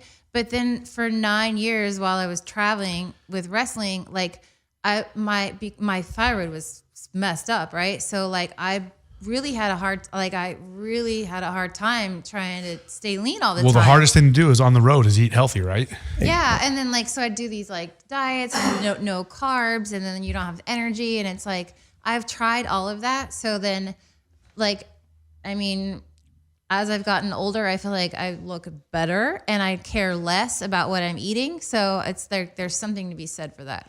Sean, did you experience the same thing? Was it really hard for you to eat healthy and maintain your physique on the road? Not And delicious, but it's super for you. super healthy for you. All the healthy fats like MCT oils and avocados, like just good shit that people are like, wait a second, you eat what? Like if I travel with a chef, and I'm sure he'll be on our show eventually, but Erik from Nutrition for Life, and he just teaches me so much healthier shit to use instead of, it's like, dude, you can use all the fucking butter you want, but buy this butter, you know, or, use this instead of this. And there's so many different variations you can put on food that make it so much better and completely healthy for you. Yeah. Like I have a guy travel with me for my fights. He's going to go to Ireland with me in November. And he'll be there the whole time and cook all my fucking meals. You're going to have to. Yeah, and it's exactly over there, man. Nothing England, again. I love the UK. The but UK man, is fucking hard to get holy anything good to shit. eat over there, isn't it? God damn. Yeah, and I'm gonna have to go over there early to acclimate to the fucking time, and then also it's just it was hard to get food. Last time I went to Ireland, I went to Dublin, and I remember walking around town, the nicest people on the planet, but there was no health food. And I see these couple of girls saying, "Oh, you guys look skinny. Like, you guys know where health food is? Like, fucking, I'm like, do you guys have anything?" And she's like, "Oh, Turns out they were on heroin. and she goes, "Actually, I work at the only health food place in town." And I was like, "Oh fuck!" So we walked, half a mile down there. We got out the salad bowls, and they had they had health food, and it was. I was like, wow. So we went there every single day, pretty much twice a day. I didn't have to cut much weight because we were walking the whole fucking time. But yeah, if you learn to eat healthy and like real food, you can put on weight, you can lose weight, you can do so many things you want to do and feel so much better. You think smart, more, everything Clear. fires better. All the healthy fats, you I get your noticed brain to that. fire off. Like it's incredible. For sure. You just have to make it a priority to figure out what's healthier. Yeah, it's just like not being lazy and like just getting it together, knowing what you got to do, and fucking going and finding what you need to find. And like when my daughter was first diagnosed with RA, it was okay, gluten-free, processed sugar-free, and dairy-free. Those are the first things that went. It was fucking gone for at least a year. Now every once in a while she'll have real good sprouted bread, or she'll have some Hawaiian bread as like a treat, or that's her fucking that's her treat. Yeah. Like but I can still we can make her all kinds of stuff. Like I said, my mom's a chef. That she was raised with really good food. She'll pick a piece of corn at Disneyland over a churro, and I've seen it happen. Great. That's the kind of stuff that she does. If you go to Disneyland and you don't eat a fucking corn dog from Main Street, you're a fucking bad person in my mind. Well, you're the okay. So he gets The corn dogs at fucking Disneyland. He gets us. He's the one. This is. See, he taught me how to change my daughter's diaper. Her first diaper that I learned how to teach, or learned how to change. And he's the uncle that brings us to Disneyland. So I always tell London, I'm like, "Oh, Uncle Erik, Uncle who?" I'm like, "Uncle Erik, Uncle who?" Uncle Apple, Uncle who? I'm like, "Fucking Disneyland." She's like, "Oh, I love him. I want to see him again." I'm like, "Fucking asshole." God. What did he give me? Oh, I remember that guy. Yeah. The guy that takes us to Disneyland. She goes, "Oh yeah." She's starting them young. I want to see him again.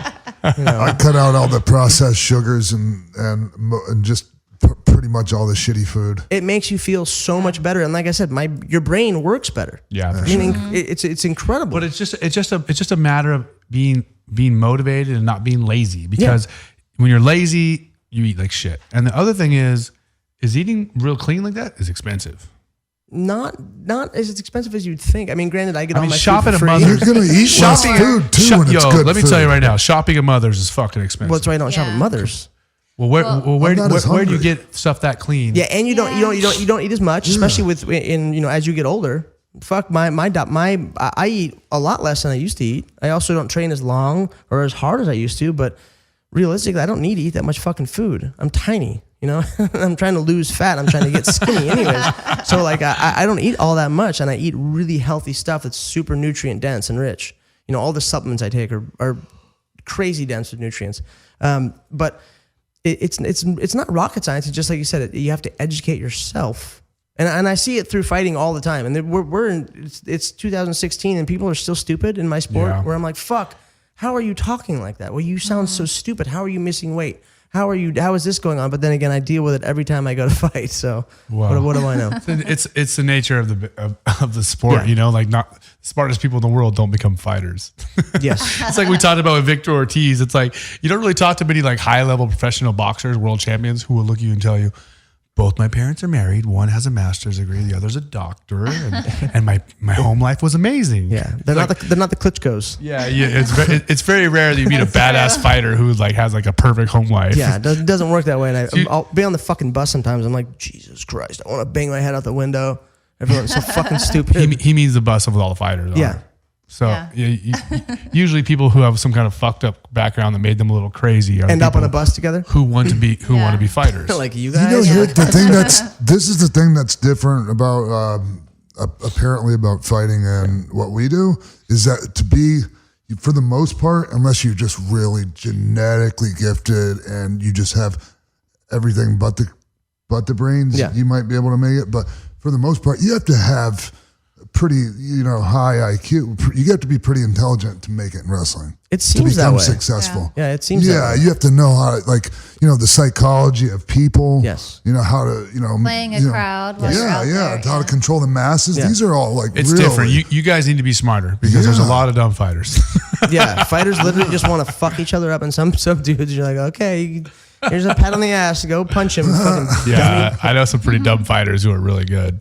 and then But I don't that's think how there's it very is. many like really good wrestlers who are dumb. Yeah, not a lot. Yeah, because you guys have to, number one, be able to perform physically and emotionally and act and perform, and that takes more brains for sure.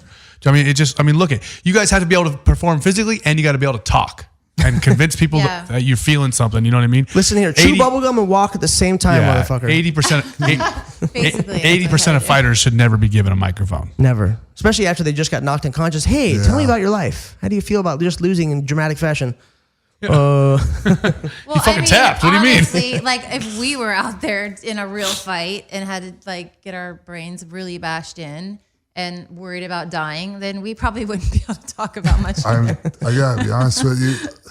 Not that I've been in the kind of fights you guys have had, but I've had many a match that was way harder than any fucking street fight I've ever For been in my sure. life. For sure. I believe you and I agree with you. You guys, the trauma you guys take is worse. For sure. And you know what the one thing that we are really dumb for is some of us worse than others, and I'm one of these.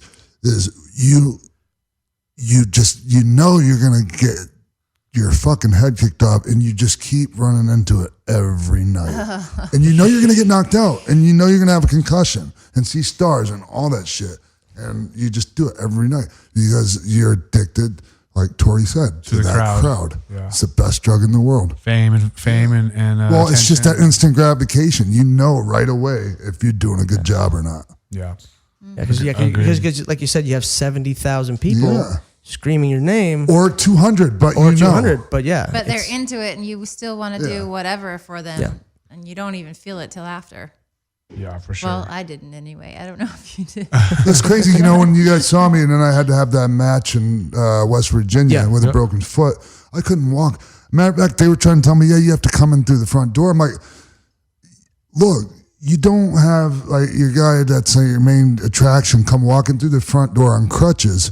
It's not a good look, And so I had to sneak through the back, and I didn't let the people see me limp, not once.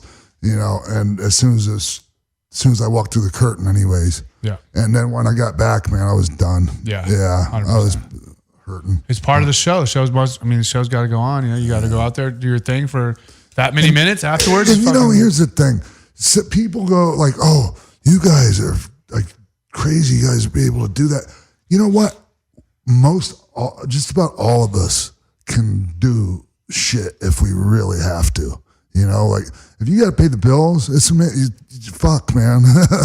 Hey, when you're hungry, you got bills to pay, mouths to feed. You'll fucking figure out a way to get it done, right? Yes. I mean, it's like that with anybody, any job. Exactly. When shit's on the line, you'll work it out. And that's why I try to tell people: don't discount yourself and what you can do. You know. Well, also when you know there's a line of 30 people behind you that will do it, That if will you take don't your want job. to, you're kind of like, Yeah. I'll do it. Well, we are coming down the last few minutes of our show, our 15th episode, and before we close out, we always love to do a little call out session. Do you guys have anybody you'd like to call out? What do you mean? Like a call, like, you know, someone who gets on your nerves, someone you don't like, who's in the news. Yeah, I'm just like feeling so positive lately. Yeah? I have nothing really. Yeah. I don't let those fuckers have too much free rent in my brain anymore. I like where his head's at. All right. I like where his head's all at. right. What about what about you, Ian? Oh, I'm on the positivity trip. Yeah. Yeah, I like it. Okay. All right. I know you probably have somebody you can see. I didn't say that. I can just tell you do. Oh.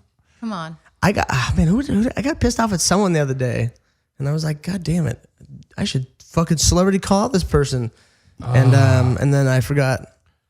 Oh, good. I must have been stoned or something. Oh, I got a little bit of a debate with Jim Jim Marchese, one of the Real Housewives of New Jersey stars, over the debates, and I'm not even like about a month ago, you know, when a couple of people I know started getting and you know, not talking to each other and shit like that over Political stuff. this political shit. I decided I wasn't going to weigh in on it anymore because I'm just really not. On social media? I just in general, man. Like I'm. It's just it's Isn't it insane what crazy? it's doing to people, man. Yeah. Isn't it? It's ridiculous. crazy how polarizing it is. You don't like people are you just- don't agree with me, then you're a piece of shit. What? Yeah. We were friends you. before all this shit It's- happened. What? It's one of those things. It is what it is. Like in politics and religion, if you have a disagreement, it's not just a disagreement. It's fuck you, you piece of But shit. I don't have a You problem. better agree with me and think like me. Isn't it funny? I like to try to look at things from the opposite point of view. Yeah. Yeah. You know, and it really helps the situation. Anyways, so I know we're getting short on time. You got it into it on social media, on Twitter? No, it was on the thing called the Tomorrow Show I do on Mondays and Thursdays. It's like a nighttime show. Oh, and like we had Florence, the one where we had Florence Henderson. I told you about that. So it was in person. This one was Skype. This because they're in Jersey. Oh, okay. Jersey, you know. Yeah, the Jersey type. Yeah. I get it. They're hard to deal with. Very nice though. It's just I couldn't handle it anymore. But I understand that. That is the nature of politics and Yes. religion. If you have And Jersey. Well, that's.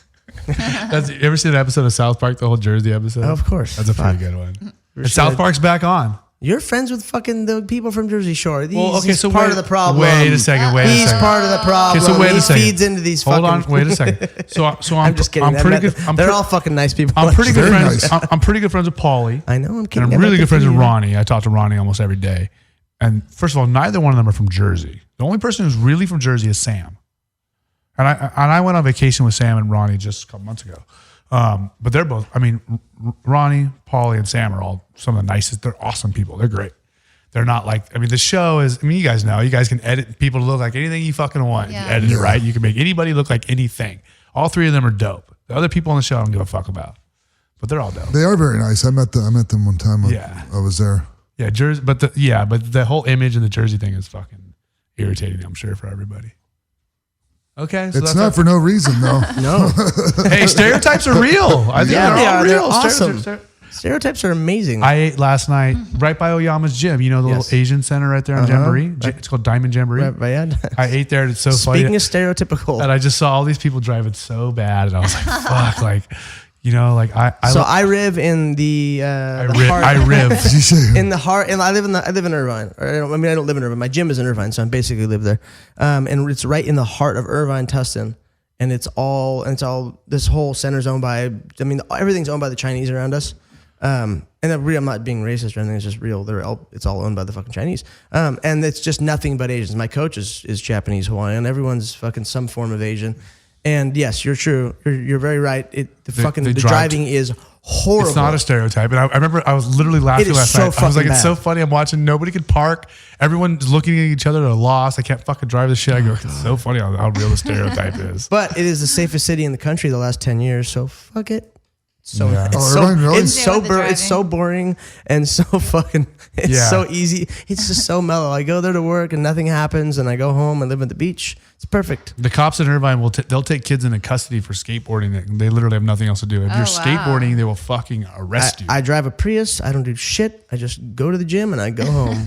No, boy. Oh, I'm glad I didn't say what I was going to say about Prius drivers now. Oh man, no. Hey, I drive a Prius wagon. It is the fucking worst. It's the worst thing on the planet. A murdered out one though. Yeah, dog. murdered out Prius wagon. Okay. And it is fucking. it is my manhood is gone, but it's been gone for a long time. So it's okay. You must be the exception to the rule Yeah. that I found out here. No, it's fucking. Believe me, I understand what class I fit in, and it's fine. No, you don't though. That's like the square peg in the round hole. I know. Like you driving the But Prius. I'm a single dad. I have. Hey, to if there's a fucking- round hole, Ian's happy. He doesn't care what shape his peg is. I just I'm practical. I'm like, fuck. Okay, I got this little kid to raise, and it's fucking me. And I'm like, I run out of gas. I run out of gas sometimes. Holy shit. Okay. How can I fix that? Do you really run out of gas sometimes? I used to just drive too fast, and I can't have a sports car anymore. Too fast, or do you run out of gas? Both. And then I love it.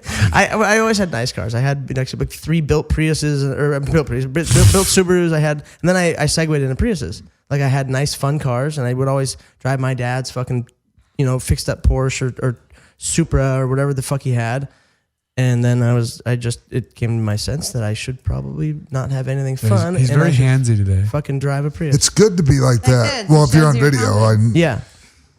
Now, did either of you guys ever? Well, you're driving the Rover. Did you ever like splurge and buy like a super expensive badass car? not really. I had like probably the Navigator. Yeah. That was a That big. was That, it, that was. yeah. I had a $100,000 car at one point, and I had a $1,100 car payment on that car, and then I had a $500 car payment on my other car, and then I just after you go through that with a couple cars, you're like, I don't care anymore. And, I'm cool with my Tahoe. Yeah. I had a nice house, and but my thing was I like to spend my money on experiences and having a good time and enjoying life more than having shit. Because Because you're not going to take that shit with you when you die, I right? could go fucking rent a boat if I want, anytime I wanted, or anything. Yeah. And then just not have to deal with being a slave to your shit. There you go. Life lessons: drive a Prius or a Tahoe, or rent a boat. But that was just me, that was just my value system. I'm saying. It's not like I'm not down like putting anybody down that wants a nice car or that's all good shit. I actually if that's feel, what you want. I actually feel like getting one again now. It's been a while Me since I too. had an expensive car. Like I'm probably gonna buy a nice car again. Like, you go through little things, Yeah. After you spend $1,500 a month for your 2 nice cars, then you're like, "Fuck, I'm over thinking it. about I'll just fucking drive this one. I'm over it." And now after a couple of years, I'm like, I would like a nice car. Thinking about getting the Smokey and the Bandit Thunderbird Yes. 78, I think it was. I got a buddy. Fucking gas guzzling. I got a buddy who has like one of the exact black ones. with the eagle on it on the hood. Bud Brutzman. He's a Wow. TV producer. He was one of the original owners of King of the Cage. Yeah. And Kyle Loza had one too. I don't know if he still has it. His whole fucking interior was always I don't think it was all of it, but most of it was alligator skin. You know Bud? He had a fucking a built Corvette frame, talked to him Corvette today. suspension, Corvette motor in it. I mean, it was legit. And I don't know what he ever did with it. I think he was selling it for a while. So we but it can was find like, you some yes. if I you bet, mean it. especially out here, right? They're fucking everywhere. We'll call your bluff. Yeah. And with that, it's time for American Animals to sign off. Yes. That's Ian McCall. Shoots. That's Torrie Wilson. I know who you are. I'm just guys. making it dramatic. He's all fucking handsy today. That's Sean Waltman. There's Alicia Webb with no microphone and a telephone instead. And I'm Erik Apple. Thanks for checking us out. Make sure you guys check out www.twoamericananimals.com. Also find us on social media, 2 American Animals on Twitter, Facebook, and Instagram. And also don't forget, betdsi.com. Use the promo code animals10. And not only will they double and match your deposit, Yes. they'll add in a free $10. $10. Jesus Christ. No, but they'll double your deposit, which is dope. You put in $500, they'll put in another $500. You'll have $1,000 in the account. Mm-hmm. Nothing wrong with free money. I like $10. If it's free, it's for me. Thanks, guys. Bye. Thanks. Peace, bitches. Good to see you guys.